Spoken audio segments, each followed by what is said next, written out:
बिस्मिल्लाहिर्रहमानिर्रहीम अस्सलाम वालेकुम। डियर स्टूडेंट, आज का जो हमारा टॉपिक है उसमें अगेन हम कुछ बेसिक टर्म्स को डिस्कस करेंगे। अब ये जो टर्म्स हैं ये हमारा जो चैप्टर है इसको समझने में बहुत ज़्यादा हेल्पफुल होंगी। इवन जो हम अगले आर्टिकल पढ़ेंगे, जैसे इनहेरिटेंस के जो लॉज हैं जो मेंडल्स ने पेश किए थे, उनको समझने के लिए इन बेसिक टर्म्स का समझना आप लोगों के लिए ज़रूरी है। पिछला लेक्चर और ये वाला लेक्चर, इनमें सिर्फ हमने बेसिक टर्म्स को ही डिस्कस करना था, क्योंकि वजह ये है क्योंकि अगर हमारे पास बेसिक मजबूत हो, जो वर्ड हम इस्तेमाल करेंगे अपनी थ्योरी के अंदर, अगर उस थ्योरी के वर्ड्स का हमें सही तरह अंदाज़ा हो जाए तो फिर हमारे लिए टॉपिक को समझना बहुत आसान हो जाएगा। तो सबसे पहले लास्ट लेक्चर में हमने जीन का इंट्रोडक्शन किया था। अब हम थोड़ा सा ना जीन्स की टाइप्स को डिस्कस कर लेते हैं। ख़ास तौर पे हम अगर हम बात करें इनहेरिटेंस के हवाले से, तो हमारे पास जीन्स की मुख्तलिफ टाइप्स हैं। एक को हम कहते हैं इंटैक्ट जीन्स। इंटैक्ट जीन वो होते हैं जो हमेशा जिनके कॉम्बिनेशन पेरेंट्स में और ऑफस्प्रिंग में एक ही जैसे हों। यानी कुछ ऐसे जीन्स होते हैं जो जनरेशन आफ्टर जनरेशन उनके कॉम्बिनेशन सेम रहते हैं, तो उसको हम कहते हैं इंटैक्ट जीन्स। लेकिन काफ़ी सारे जीन्स ऐसे हैं जो शफल होकर अगली जनरेशन में जा रहे होते हैं, उनको हम कहते हैं वेरिएबल जीन्स। यानी अगर हमारे पास जीन्स नेक्स्ट जनरेशन में सेम रहे, जेनेटिक कॉम्बिनेशन नेक्स्ट जनरेशन में सेम हो, तो वो हमारे पास एज कंपेयर टू पेरेंट्स, तो उसको हम कहते हैं इंटैक्ट जीन्स। लेकिन अगर हम नेक्स्ट जनरेशन में जो कॉम्बिनेशन डिफरेंट हो जाए एज कंपेयर टू पेरेंट्स, इनको हम कहते हैं वेरिएबल्स। मतलब क्या है, जो कॉम्बिनेशन पेरेंट्स के हैं वही कॉम्बिनेशन आगे चले जाएं तो वो इंटैक्ट जीन्स की शक्ल में जा रहे होते हैं, और अगर वही कॉम्बिनेशन रीशफल होके जा रहे हैं तो उसको हम कहते हैं ये नए रिकॉम्बिनेंट बन गए, और ये जीन्स हैं वेरिएबल जीन्स जिनमें वैरायटी आ गई है। अच्छा, कुछ जीन्स ऐसे हैं, वैसे तो हमारे पास लास्ट लेक्चर में हमने बात की थी लोकस की। तो लोकस क्या है? The position of a genes on chromosome is called as a locus. Location से निकला है। ज्यादातर जीन्स की जो लोकेशन है वो कांस्टेंट है। जैसे क्रोमोसोम नंबर 1 पर जो जीन्स पाए जाते हैं वो आमतौर पे जनरेशन आफ्टर जनरेशन उसी जगह पे पाए जाते हैं।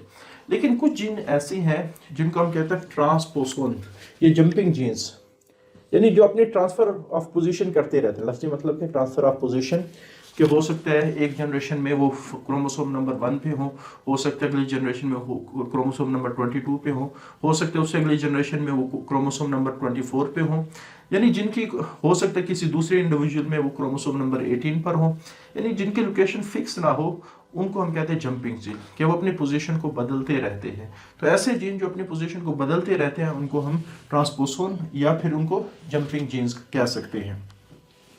तो ट्रांसपोसन और jumping genes that changes their position in A genome. तो किसी भी जीनोम होता क्या है? एक ऑर्गेनिज्म का जो टोटल जेनेटिक मेकअप है, यानी एक ऑर्गेनिज्म में पाए जाने वाले जीन्स का जो मजमुआ है वो उसका जीनोम कहलाता है। एक ऑर्गेनिज्म में पाए जाने वाले सारे जीन्स के मजमूए को उस ऑर्गेनिज्म जीनोम कहा जाता है। तो हमारे पास ये जो जंपिंग जीन्स हैं ये जीनोम में फिक्स नहीं होते, एक पोजीशन पे नहीं होते, वो इंडिविजुअल टू इंडिविजुअल वेरी कर रहे होते हैं। अच्छा, उसके बाद हमारे पास जेनेटिक्स हम पढ़ रहे हैं। तो जेनेटिक्स दो तरह की है। एक क्लासिकल जेनेटिक्स है जो ओल्ड वर्जन है जेनेटिक्स का, एक मॉडर्न जेनेटिक्स है। तो दोनों में डिफरेंस क्या है? क्लासिकल जेनेटिक्स वो होती है जिसमें आमतौर पे सिर्फ विजिबल रिजल्ट्स की बुनियाद पे बात की जाए। जैसे मेंडल्स ने जितने भी एक्सपेरिमेंट किए थे, जो उसको नजर आया उसको अपने लफ्जों में बयान कर दिया, इसको हम कहते हैं क्लासिकल जेनेटिक्स। मेंडल्स को क्रोमोसोम का नहीं पता था, उस वक्त क्रोमोसोम डिस्कवर ही नहीं हुए थे।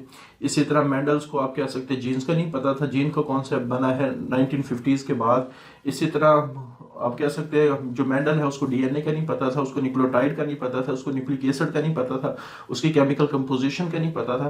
तो ये सारी वो चीज़ें हैं जो बाद में जाके डिस्कवर हुई हैं, बाद में जाके वो स्टडी हुई हैं। तो मेंडल्स ने जो उसको नजर आया उसकी बुनियाद पे जो उसने बातें की हैं वो क्लासिकल जेनेटिक्स में आती है। तो इसको डिफाइन कैसे करेंगे? The modern the branch of genetics that based on solely, सिर्फ और सिर्फ visible result of reproductive act, कि रिप्रोडक्शन हुई उसके बाद जो चीज़ सामने आई उन रिजल्ट को स्टडी करना ये मॉडर्न जेनेटिक्स में आता है, और ये ओल्डेस्ट डिसिप्लिन है जेनेटिक्स का, और इसको मेंडल्स की जो एक्सपेरिमेंट है उसने बनाया, यानी उसने बुनियाद रखी है इसकी। अच्छा, मॉडर्न जेनेटिक्स में हमारे पास जीन का कॉन्सेप्ट भी है, उसके बाद क्रोमोसोम क्या है उसको भी स्टडी किया जाता है, डीएनए क्या है, आरएनए क्या है, न्यूक्लियोटाइड्स क्या है, इनकी कंपोजिशन क्या है, उसके बाद वाटसन एंड क्रिक के मॉडल्स, ये सारी वो चीज़ें हैं जो मॉडर्न जेनेटिक्स में स्टडी की जाती है। तो करंटली हम कहते हैं जो जीन्स का मॉलिक्यूलर बेसिस है उसको भी स्टडी किया जाता है मॉडर्न जेनेटिक्स में, लेकिन क्लासिकल जेनेटिक्स में सिर्फ जो रिप्रोडक्शन के बाद जो चीज़ें नज़र आ रही थी उसके बारे में बातचीत करना, उसको हम कहते हैं क्लासिकल जेनेटिक्स। अच्छा, उसके बाद जिस वक्त हम जेनेटिक्स की बात करते हैं तो जेनेटिक्स में आमतौर पे हम जनरेशन्स की बात कर रहे होते हैं कि क्योंकि जेनेटिक्स के जो रिजल्ट हैं वो आने वाली जनरेशन्स में स्टडी किए जाते हैं, जो भी एक्सपेरिमेंट होगा उसका रिजल्ट आमतौर पे नेक्स्ट जनरेशन में वो स्टडी हो रहा होता है। तो कुछ टर्म्स हैं जो आपने जहन में रखनी है। सबसे पहले P1 पेरेंटल जनरेशन कौन सी होती है? अच्छा, पेरेंटल जनरेशन वो जनरेशन कहलाती है जहां से जेनेटिक रिसर्च स्टार्ट होती है, यानी starting point of genetic research, जहां से भी स्टार्ट कर लें।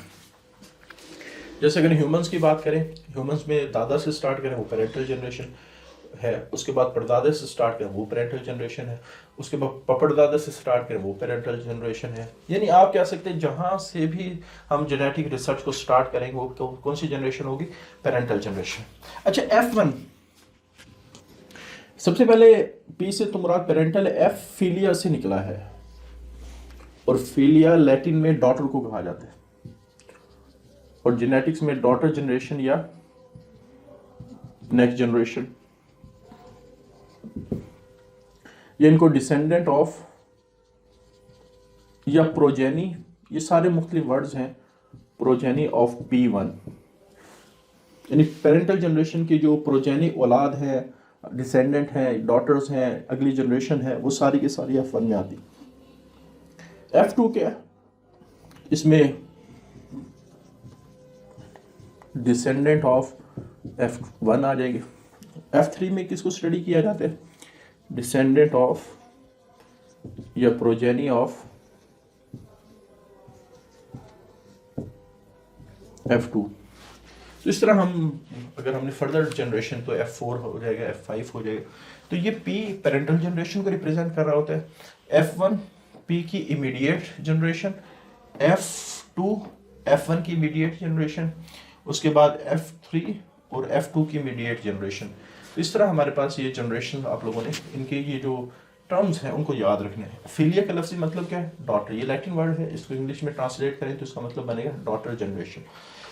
अच्छा, उसके बाद इसी तरह हर्मैफ्रोडाइट क्या होते हैं? ये बाइसेक्सुअल, ये टर्म हम आमतौर पे खासतौर पे मेंडल ने जो एक्सपेरिमेंट किया था उसके लिहाज से इंपॉर्टेंट है। तो सबसे पहले हर्मैफ्रोडाइट या बाइसेक्सुअल, तो हर्मैफ्रोडाइट या बाइसेक्सुअल उन ऑर्गेनिज्म को कहा जाता है जिनमें दोनों सेक्स ऑर्गन हो, यानी मेल ऑर्गन भी हो और फीमेल ऑर्गन भी हो। अच्छा, मेल ऑर्गन ने स्पर्म प्रोड्यूस करना है, फीमेल ऑर्गन ने एग प्रोड्यूस करना है, यानी आप कह सकते हैं ऐसी जनरेशन जिनमें दोनों गैमीट प्रोड्यूस करने की एबिलिटी हो, ऐसे ऑर्गेनिज्म जिनमें दोनों गैमीट प्रोड्यूस करने की एबिलिटी हो, तो उसको हम कहते हैं हर्मैफ्रोडाइट। आमतौर पे ये वाला जो सिंबल है ये मेल को रिप्रेजेंट कर रहा होता है, और ये वाला जो सिंबल है ये फीमेल को रिप्रेजेंट कर रहा होता है। क्योंकि जब हम जेनेटिक्स में बाद दफ़ा गैमीट्स को ड्रा करते हैं तो एक के ऊपर हम इस तरह का सिंबल लगा देते हैं और एक के ऊपर आमतौर पे इस तरह का सिंबल लगा देते हैं। तो ये वो आप कह सकते हैं सिंबल्स हैं जो मेल और फीमेल को रिप्रेजेंट कर रहे होते हैं। तो इन सिंबल को भी याद रखना क्योंकि जेनेटिक्स में इनको भी बहुत दफ़ा इस्तेमाल किया जाता है। अच्छा, उसके बाद सेल्फ फर्टिलाइजेशन क्या है? तो आमतौर पे वो ऑर्गेनिज्म जो हर्मेफ्रोडाइट होते हैं या बाइसेक्सुअल होते हैं उनमें दो किस्म की फर्टिलाइजेशन हो रही है। जैसे मैं कहता हूँ कि एक ऑर्गेनिज्म है, उसका मेल गैमीट भी है, उसका फीमेल गैमीट भी है। अगर अपना ही मेल गैमीट अपने ही फीमेल गैमीट को फर्टिलाइज करे तो उसको सेल्फ फर्टिलाइजेशन कहा जाएगा। तो आमतौर पे हम चूंकि मेंडल के एक्सपेरिमेंट में हम प्लांट की बात कर रहे होते हैं तो इस वजह से अगर एक प्लांट का मेल गैमीट अब उसी प्लांट के फीमेल गैमीट को फर्टिलाइज करेगा तो इसको हम क्या कहेंगे? Self fertilization. लेकिन क्रॉस फर्टिलाइजेशन क्या है कि सपोज एक प्लांट है उसके मेल और फीमेल गैमीट हैं, दूसरा प्लांट है उसके मेल और फीमेल गैमीट है। अगर एक प्लांट का फीमेल गैमीट किसी दूसरे प्लांट के फीमेल गैमीट को फर्टिलाइज कर रहा है तो इसको हम कहते हैं क्रॉस फर्टिलाइजेशन। तो सेल्फ फर्टिलाइजेशन से आमतौर पे वही करेक्टर आगे जाएंगे जो उस ऑर्गेनिज्म के होंगे, लेकिन क्रॉस फर्टिलाइजेशन का फायदा ये है कि दो मुख्तलिफ ऑर्गेनिज्म के करेक्टर नेक्स्ट जनरेशन में जाएंगे, तो उससे रिकॉम्बिनेशन आने के चांसेस ज़्यादा है। तो सेल्फ फर्टिलाइजेशन में जो आप कह सकते हैं वैरायटी बहुत थोड़ी नज़र आती है, और क्रॉस फर्टिलाइजेशन में वैरायटी बहुत ज़्यादा नज़र आती है। अच्छा, उसके बाद कंट्रास्टिंग ट्रेट क्या है? ट्रेट होता क्या है? इसको हम सिंपल जुबान में कैरेक्टरिस्टिक भी कह सकते हैं। कैरेक्टरिस्टिक तो एक ऑर्गेनिज्म की जो कैरेक्टरिस्टिक है वो उस ऑर्गेनिज्म का ट्रेट कहलाता है। जैसे मैं कहता हूँ कि फ्लावरिंग प्लांट है, उसके जो फ्लावर का कलर है तो वो उसका ट्रेट होगा। इसी तरह आप कहते हैं सीड का जो कलर है या सीड की जो शेप है वो सीड कलर का ट्रेट होगा। तो ट्रेट किसी कैरेक्टरिस्टिक को कहा जाता है। अच्छा, कंट्रास्टिंग ट्रेट क्या होता है? ऐसे ट्रेट जिसकी बहुत डिस्टिंक्ट वैरायटीज हों कि देखने से ही पता चल जाए कि ये मुख्तलिफ वैरायटीज। जैसे मैं बात करता हूँ कि हाइट के हवाले से, कि एक हाइट है 6 और एक हाइट है 5.9, तो शायद देखने से आपको समझ रहा है कि कौन सा 6 वाले ऑलमोस्ट एक जैसे नजर आएंगे, लेकिन हमारे पास डिस्टिंक्ट वैरायटी से क्या मुराद? एक 6 एक 3। तो इसको देख के ही फौरन आपको अंदाजा हो जाएगा एक की हाइट ज्यादा है, इन दोनों में जमीन आसमान का फर्क है।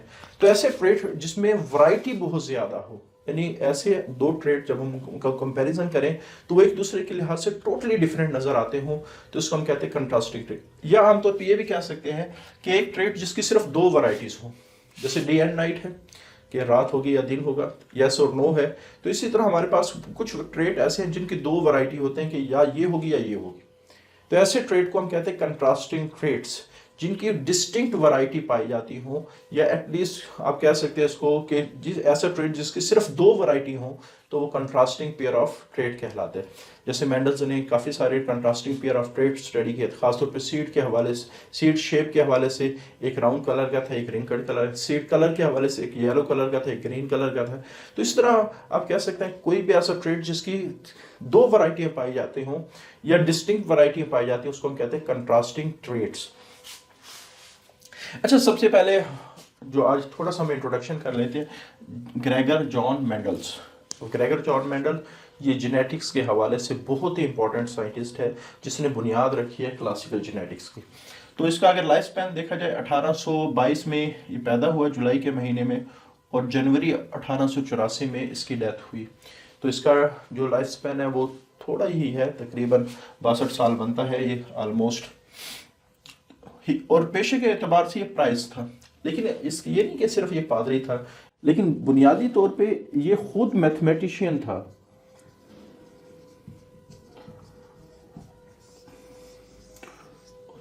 तो इस वजह से इसने आप कह सकते हैं जितने भी जेनेटिक रिसर्च की उसको उसकी कैलकुलेशन को बड़े परफेक्ट अंदाज में किया। वजह क्या है, खुद ये मैथमेटिशियन था, मैथ का माहिर था, कैलकुलेशन के हवाले से इसकी बहुत ज़्यादा एक्सपर्टीज थी। अच्छा, उसने तकरीबन अपने ही गार्डन के अंदर, चूंकि प्राइस था, पादरी था, तो चर्च के अंदर उसका जो मुकद्दस बाग होगा उसमें तकरीबन 11 साल इसने एक्सपेरिमेंट किए, और जिस ऑर्गेनिज्म को इसने सिलेक्ट किया वो पी प्लांट है, जिसका साइंटिफिक नेम है पाइसम सैटिवा। अच्छा, बाद दफा शॉर्ट क्वेश्चन आ जाते कि पी प्लांट को सिलेक्ट करने की वजह क्या थी। जैसे किसी अगर एनिमल को स्टडी करता तो एनिमल को संभालना थोड़ा सा मुश्किल है, प्लांट को संभालना इतना मुश्किल नहीं। या किसी अगर ऐसे प्लांट के ऊपर एक्सपेरिमेंट करता जो बहुत आहिस्ता ग्रो करता है, जो जिसकी जनरेशन बहुत स्लोली आती है, तो हो सकता है उसके लिए प्रॉब्लम क्रिएट होते। लेकिन उसने उस प्लांट को सिलेक्ट किया जो हर लिहाज से उसके एक्सपेरिमेंट के लिए सूटेबल था। सबसे पहले इजी टू कल्टीवेट, उसको उस बाग के अंदर, क्योंकि ज़मीन है, जाहिर बात है हर प्लांट हर ज़मीन में तो नहीं होता, जो उस बाग की ज़मीन थी उसमें उसको आसानी से उगाया जा सकता था। दूसरा, और वो बहुत शानदार तरीके से उसके बाग में वो ग्रो करता था, और इसका जनरेशन टाइम बहुत थोड़ा था, यानी हो सकता है साल में 2 जनरेशन। वैसे अगर देखा जाए, जैसे हम कहते हैं आम के दरख्त की अगर हम बात करें तो उसको आज उगाया जाए तो उसके बारे में मशहूर है कि एक जनरेशन उसकी काश्त करती है, अगली जनरेशन उसका फल खाती है। लेकिन यहाँ क्या हुआ कि एक साल में उसको आमतौर पे 2 के करीब फसलें मिल जाए, तो इसका मतलब है कि उसका जनरेशन गैप बहुत थोड़ा है कि नेक्स्ट आने वाली जनरेशन में जल्दी आप कह सकते हैं वो आ जाती है, जिसकी वजह से उसने कम टाइम में काफ़ी सारी जनरेशन हासिल कर ली। यानी अगर 11 साल है तो ऑलमोस्ट अगर एक साल में 2 जनरेशन आती हैं तो इसका मतलब ये हुआ कि 11 साल में उसने 22 जनरेशन को इकट्ठा कर लिया, जो बहुत ज़्यादा जनरेशन है और सफिशिएंट है जेनेटिक रिसर्च को करने के लिए। अच्छा, इसके प्लांट हर्मेफ्रोडाइट है।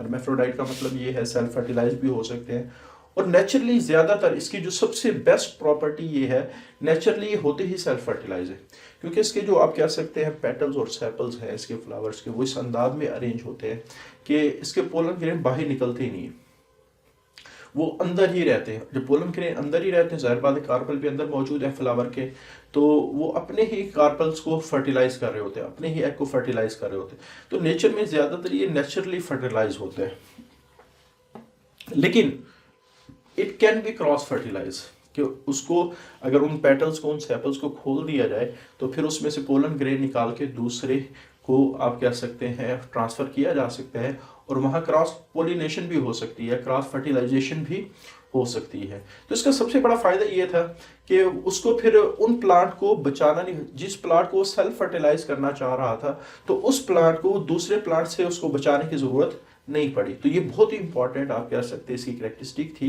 कि नेचर में वो सिर्फ सेल्फ फर्टिलाइज ही आमतौर पे होता है, बहुत कम है उसकी क्रॉस फर्टिलाइजेशन होती है। तो इस वजह से, क्योंकि उसने काफ़ी सारे एक्सपेरिमेंट में हम पढ़ेंगे कि उसने सेल्फ फर्टिलाइजेशन की है काफ़ी सारे प्लांट की, अगर नेचर में वो खुद ब खुद क्रॉस फर्टिलाइज भी होता तो फिर उसके लिए बड़ा प्रॉब्लम आता अपने एक्सपेरिमेंट को कंडक्ट करते हुए। तो कंट्रास्टिंग पेयर ऑफ ट्रेट्स, और आप कह सकते हैं इस प्लांट के अंदर बहुत सारे कंट्रास्टिंग पेयर ऑफ ट्रेड्स हैं, यानी जिनकी जस्ट 2 वैरायटी थी। तो उसने 7 ट्रेड को स्टडी किया, 7 ट्रेड्स, और चूंकि हर ट्रेड की 2 वैरायटी थी तो 14 वैरायटीज को स्टडी की। अच्छा, शुरू में जब उसने एक्सपेरिमेंट को स्टार्ट किया तो इतनी ज़्यादा वैरायटी आ जाती थी आप कह सकते हैं जनरेशन्स के अंदर, तो उसको थोड़ा सा, क्योंकि वैरायटी कम होगी स्टडी करना आसान होगा, वैरायटी ज़्यादा होगी स्टडी करना मुश्किल होगा। सबसे पहले उसने एक काम किया कि ऑर्गेनिज्म की ट्रू ब्रीडिंग वैरायटीज़ को बनाना शुरू किया। ट्रू ब्रीडिंग वैरायटी उसने तकरीबन पहले 1-1.5 साल तो सिर्फ ऑर्गेनिज्म की या पी प्लांट की ट्रू ब्रीडिंग वैरायटीज ही बनाई। अच्छा, ट्रू ब्रीडिंग वैरायटी का क्या मतलब है कि organism which upon self fertilization, ऐसे ऑर्गेनिज्म जिनकी सेल्फ फर्टिलाइजेशन की जाए और उससे जितने भी ऑफस्प्रिंग प्रोड्यूस हों वो आइडेंटिकल टू देयर पेरेंट्स, यानी जैसे एक रेड कलर का फ्लावर है, जब भी उसकी सेल्फ फर्टिलाइजेशन करे तो उसके सारे इंडिविजुअल, सारे आप कह सकते हैं प्रोजेनी, सारे उस डिसेंडेंट, सारे जो फिलियल जनरेशन है वो क्या होनी चाहिए, रेड कलर की होनी चाहिए। वाइट कलर का फ्लावर है, सेल्फ फर्टिलाइजेशन के बाद सारे क्या होने चाहिए, वाइट कलर के। यानी जो करेक्टर पेरेंट्स का सेल्फ फर्टिलाइजेशन के बाद अगर सारे के सारे प्लांट जो अगली जनरेशन में आए वो उसी करेक्टर के हों तो इसको हम कहते हैं ट्रू ब्रीडिंग वैरायटी। अच्छा, ट्रू ब्रीडिंग वैरायटी का फायदा क्या हुआ कि उसके लिए एक्सपेरिमेंट को कंडक्ट करना बड़ा आसान हो गया। तो true breeding variety organism which upon self fertilization produce offspring identical to their parent. जैसे उसने सीड शेप के हवाले से येलो प्लांट तैयार किए, सीड शेप के हवाले से जिसमें येलो सीड थे, तो उसको जब सेल्फ फर्टिलाइज करवाया जाता है तो वो येलो, तो उसने इस तरह 14 वैरायटीज तैयार की, क्योंकि ट्रेड तो उसने 7 स्टडी किए। ठीक है, जैसे आप लोगों को ये डायग्राम में नज़र भी आ रहा होगा, तो इसमें 7 ट्रेट है, 14 वैरायटीज़ हैं। तो 14 वैरायटी की सारी वैरायटी की ट्रू ब्रीडिंग वैरायटी, और फिर उसने 1 बाई 1 हर एक वैरायटी को चेक किया, ये नहीं कि सिर्फ इकट्ठे ही चेक किया, 1 बाई 1 हर एक वैरायटी को चेक किया, फिर 2-2 करैक्टर को भी इकट्ठा करके चेक किया। तो इसको फिर हम अगले टॉपिक में डिस्कस करेंगे कि किस तरह उसने एक वैरायटी को चेक किया, उसके बाद रिजल्ट क्या आए, और उस रिजल्ट से उसने क्या इंटरप्रेट किया, क्या सोचा, क्या समझा। उसके बाद फिर उसने जब 2 करैक्टर को इकट्ठा स्टडी किया तो फिर उसने क्या समझा, क्या सोचा, और उसके बाद हमारे पास जो लॉज उसने पेश किए हैं, जिसको हम कहते हैं लॉ ऑफ सेग्रीगेशन और लॉ ऑफ इंडिपेंडेंट असॉर्टमेंट, जो आज भी दुनिया जेनेटिक्स की दुनिया में माने जाते हैं, और ये बहुत बड़ा कारनामा था मेंडल्स का। तो बहरहाल इंशाल्लाह इन एक्सपेरिमेंट के बाद हम यानी आप कह सकते हैं अगले लेक्चर में इंशाल्लाह इन्हीं एक्सपेरिमेंट को हम स्टार्ट करेंगे जो मेंडल ने एक्सपेरिमेंट परफॉर्म किए थे, और उससे कैसे उसने इंटरप्रेट किया लॉ ऑफ सेग्रीगेशन को, लॉ ऑफ इंडिपेंडेंट असॉर्टमेंट को। तो इंशाल्लाह अगले लेक्चर में देखेंगे। आज के लिए इतना ही, अल्लाह हाफिज़।